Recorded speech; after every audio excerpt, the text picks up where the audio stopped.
Imaginez un instant, un monde où vous êtes non seulement maître de vos pensées, mais aussi des forces invisibles qui régissent votre existence. Un monde où chaque pensée devient une arme, chaque désir une trajectoire vers la grandeur. Niccolò Machiavelli nous a laissé un héritage, un appel à un éveil qui transcende l'humain, à devenir plus qu'un simple mortel. L'homme qui veut être puissant doit d'abord croire qu'il peut être puissant. Napoléon Hill.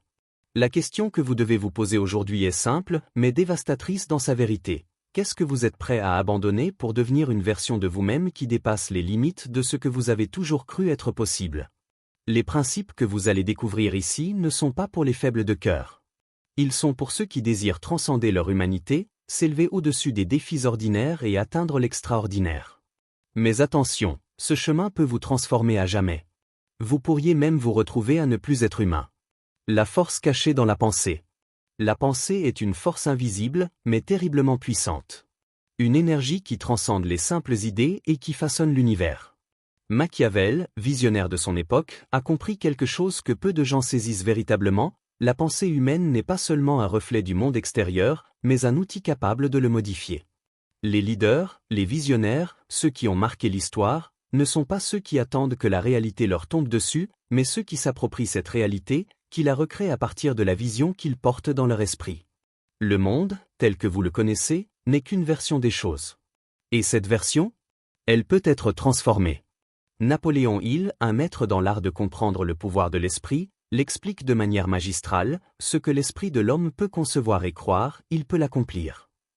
Chaque pensée que vous avez n'est pas simplement un son ou une idée fuyante dans votre esprit, elle porte une énergie, elle créera des résultats. Si vous la dirigez avec intention, si vous la conditionnez pour viser un but précis, elle devient un catalyseur. La pensée consciente est la première étape vers la transformation. Mais trop souvent, cette pensée est laissée à la dérive, influencée par les autres, ou pire encore, par la peur. Vous avez en vous cette puissance illimitée, mais le problème n'est pas que vous ne pouvez pas penser grand, c'est que vous ne vous êtes jamais permis de penser assez grand. Ce que vous croyez impossible, quelqu'un d'autre l'a déjà accompli.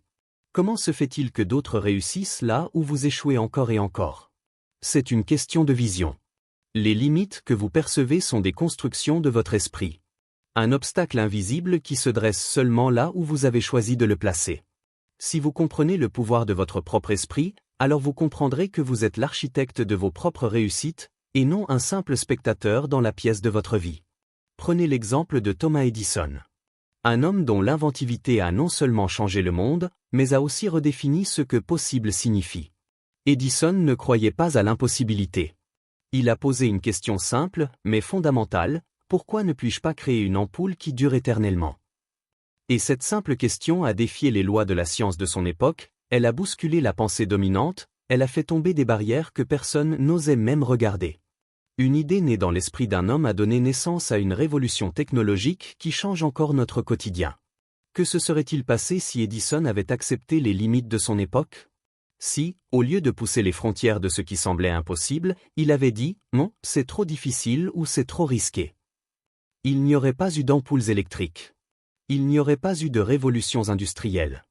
Il n'y aurait même pas eu d'Internet aujourd'hui. Tout ce qui est aujourd'hui dans votre vie quotidienne a commencé par l'idée que ce qui est n'est pas forcément ce qui doit être. L'idée a précédé l'action, la pensée a précédé la réalité. Alors, la question qui vous est posée aujourd'hui: quelles limites vous imposez-vous? Non pas parce qu'elles existent dans le monde, mais parce qu'elles existent dans votre esprit.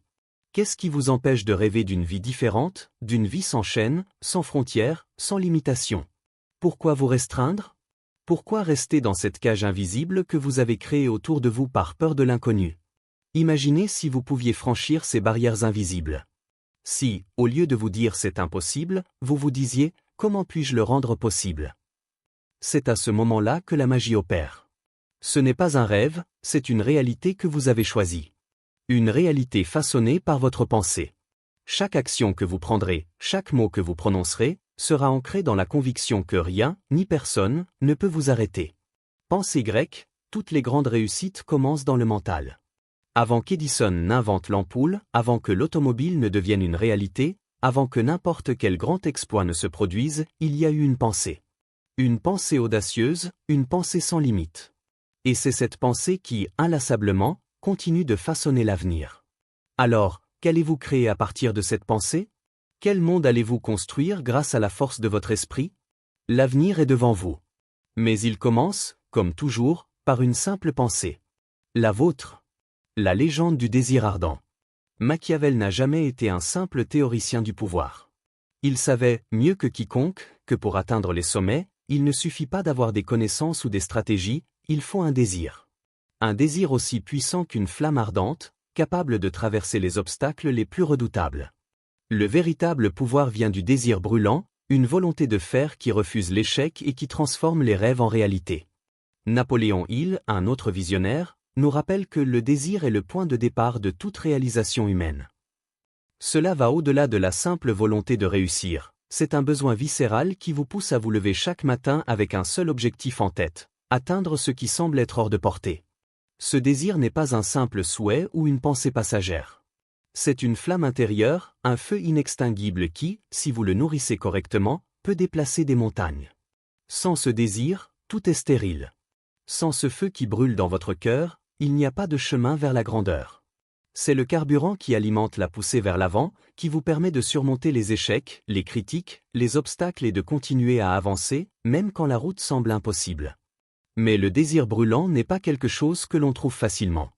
C'est une force qui doit être cultivée, nourrie avec conviction, passion, et parfois même avec des sacrifices. L'histoire de Albert Einstein nous montre l'impact gigantesque d'un désir ardent. Einstein n'était pas simplement un scientifique brillant, il était aussi un homme animé par un désir obsessionnel de comprendre les mystères de l'univers.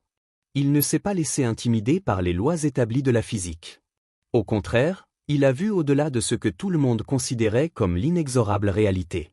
Il a vu des vibrations invisibles, des forces agissant dans des dimensions inconnues de la pensée humaine. Son désir de comprendre a repoussé les limites de la science. Il a conçu la théorie de la relativité, non pas parce qu'il était plus intelligent que ses pairs, mais parce que son désir de percer l'invisible, de comprendre l'univers à un niveau fondamental, était inébranlable. Imaginez un instant si Einstein n'avait pas eu ce désir. Si, au lieu de poursuivre sans relâche son exploration de la réalité, il avait abandonné face aux critiques, ou s'il s'était contenté des explications de la physique classique. La relativité n'aurait pas existé. Il n'y aurait pas eu de révolution scientifique dans le domaine de l'espace, de l'énergie et même de l'informatique. Einstein a changé le monde, non seulement par son intellect, mais aussi par la force de son désir de comprendre l'inconnu. Et vous, où en êtes-vous avec votre propre désir? Qu'est-ce qui vous pousse à avancer chaque jour, à vous battre contre vent et marée? Quel est ce feu sacré qui vous fait croire que vous êtes capable de plus, que vous êtes destiné à plus? Si vous ne ressentez pas cette flamme, il est temps de la chercher, de l'allumer, et de lui donner la force de grandir. Le désir ardent n'est pas juste un moteur, c'est ce qui vous permet de persister lorsque tout vous semble contre vous. C'est ce qui vous permet de transformer un échec en leçon et de ne jamais vous arrêter tant que l'objectif n'est pas atteint. Le désir est un combat. Il vous pousse à vous lever quand tout vous dit de rester couché. Il vous incite à avancer même lorsque vous êtes épuisé, lorsque le doute s'immisce, lorsque la peur fait rage. Pensez à cette question fondamentale. Qu'est-ce qui brûle en vous avec une telle intensité qu'aucun obstacle ne pourrait l'éteindre? Si vous ne pouvez pas trouver ce désir, alors vous vous condamnez à une vie ordinaire, à une existence où vous n'atteignez jamais votre véritable potentiel. Le désir est la clé de votre transformation. Sans lui, il n'y a pas de raison d'exister au-delà de la simple survie. Mais avec lui, vous pouvez tout accomplir. Et c'est à vous de le découvrir, de le réveiller, de l'alimenter. C'est à vous de décider si vous voulez devenir l'architecte de votre destin ou un spectateur dans le film de la vie des autres. Ce désir, ce feu intérieur, c'est votre pouvoir ultime. Vous ne pouvez pas l'ignorer. Il est là, à l'intérieur de vous, attendant d'être libéré. La question est de savoir si vous avez le courage de lui donner vie. La visualisation du succès. La visualisation n'est pas un simple jeu d'imagination. C'est un art puissant, une science secrète que les plus grands stratèges de l'histoire ont utilisé pour façonner leur réalité. Machiavel l'a compris, les vrais leaders ne réagissent pas au monde, ils le façonnent selon leur vision. Mais pour façonner, il faut d'abord voir. Il faut d'abord imaginer ce que l'on veut devenir. La visualisation est l'un des outils les plus puissants de l'esprit humain. Elle est la matrice de la réalité, le plan invisible qui précède chaque action. Ce n'est pas une rêverie sans fondement, mais une projection consciente de ce que vous souhaitez voir advenir. Une vision claire et précise qui devient la base de toutes vos actions futures. Cela ressemble à un architecte qui, avant de poser la première brique, voit d'abord le bâtiment dans son esprit, dans ses moindres détails. Avant même d'agir, il a déjà vu le résultat. C'est cette vision qui est l'étincelle.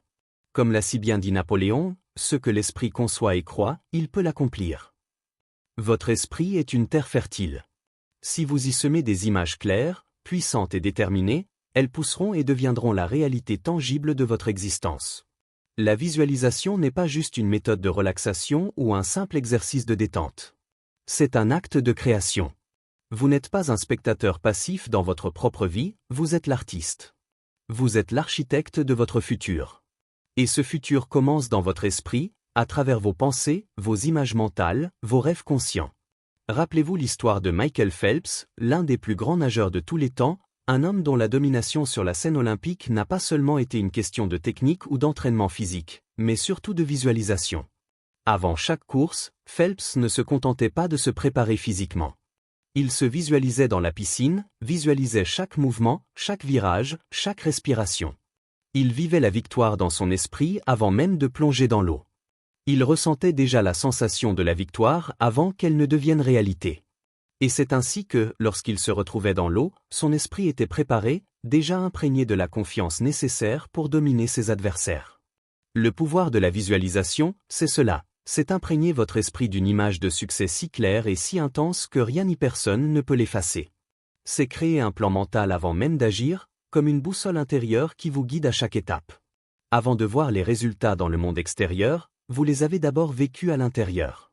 Mais laissez-moi vous poser une question essentielle. Pouvez-vous visualiser ce que vous désirez profondément, avec autant de clarté que Michael Phelps visualisait ses courses?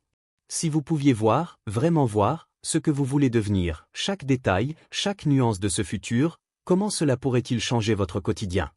Imaginez-vous vivre dans cette réalité que vous désirez. Que verriez-vous? Que ressentiriez-vous? En visualisant avec une telle intensité, vous ne faites pas qu'imaginer un futur.